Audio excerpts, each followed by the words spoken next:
All right, big front page headline in the New York Times today. Gloom grips consumers. It may be home prices. Well, you betcha.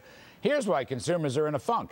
Because of falling home prices, we have a massive wealth loss. Let me give you some facts and figures. Homeowners' equity wealth has been minus $7.3 trillion since early 2006. That's right. It's about a 40% drop in home prices. And on top of that, stock market prices still down from their peak in 07. Stock market wealth falling $4.5 trillion since the third quarter of 2007. You put the combined wealth loss together, it's a minus $11.8 trillion. Call it $12 trillion, almost a year's GDP. So what happened to the American dream? Housing's so bad it's crushing confidence. It's wealth, stupid. And that's what I want to talk about.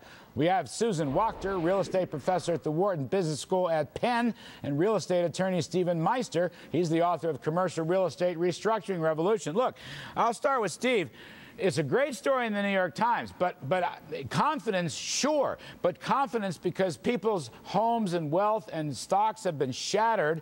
There's no more ATM machines for your home equity line of credit. You can't sell your house. And Steve, if prices don't improve, the economy may not either. What's your take? My take, Larry, and I've been a tremendous housing bear, and you know this for 2 years now, I see reasons, signs to be bullish on housing now. Let me see if I can make that case to you in just a few seconds.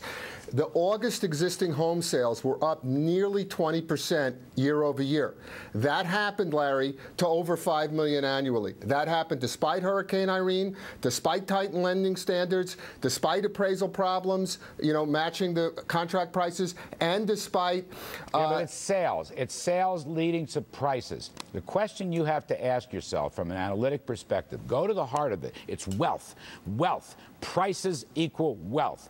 Are we at least bottoming, Susan Wachter, in prices? Because if we're not, and most people are not confident about that, then the wealth effect that I'm talking about, a huge drop of $12 trillion with housing and stocks, it's going to keep this economy down for years, Susan. What's your reaction, please? Where is the certainty that housing prices have bottomed?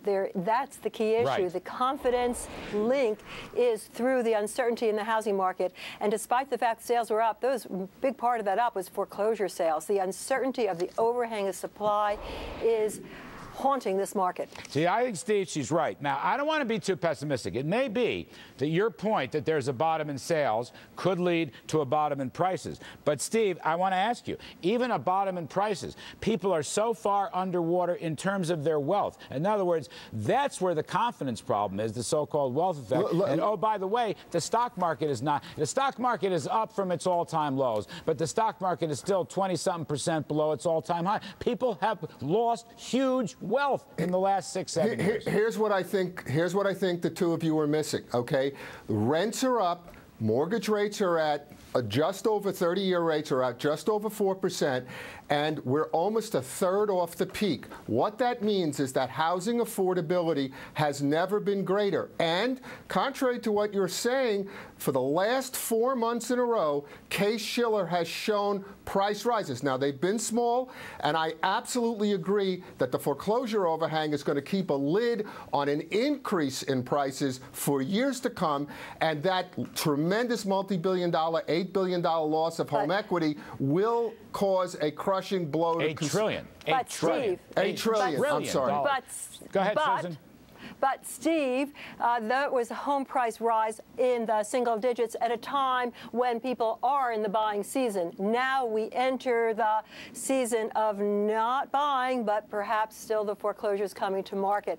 And that's where the uncertainty is. And we can't borrow if we're underwater. So and interest rates are already at the bottom. So the interest rates are going to go down further, probably, for mortgage rates. Job growth is limited, and we've probably played that out. So where's the plus sign that's going to move the housing market in the next few months? Steve Meister, last 20 seconds. Give you the last word, real quick. If you look at the makeup of the buyers, they're 1 in 3 all cash, 1 in 5 investors. I think you're starting to see, there's certainly no certainty, you're starting to see the free market clearing the overhang. I do agree on the investor side, no doubt. And you're going to see investors buying homes at 35 to 40% off the peak and renting them out. That's the only positive. You're right. It's a good point. Let market processes work as they are. All I'm saying is we got to get through $7 trillion of lost wealth by homeowners. It is the single biggest nest egg in this country. And if we don't make progress on getting that wealth back, I don't think we're going to make a lot of progress on the economy. But let us look for a bottom first. You're right to say that. Susan Wachter, thank you. Stephen Meister, thank you very much. Coming up on KUDLOW.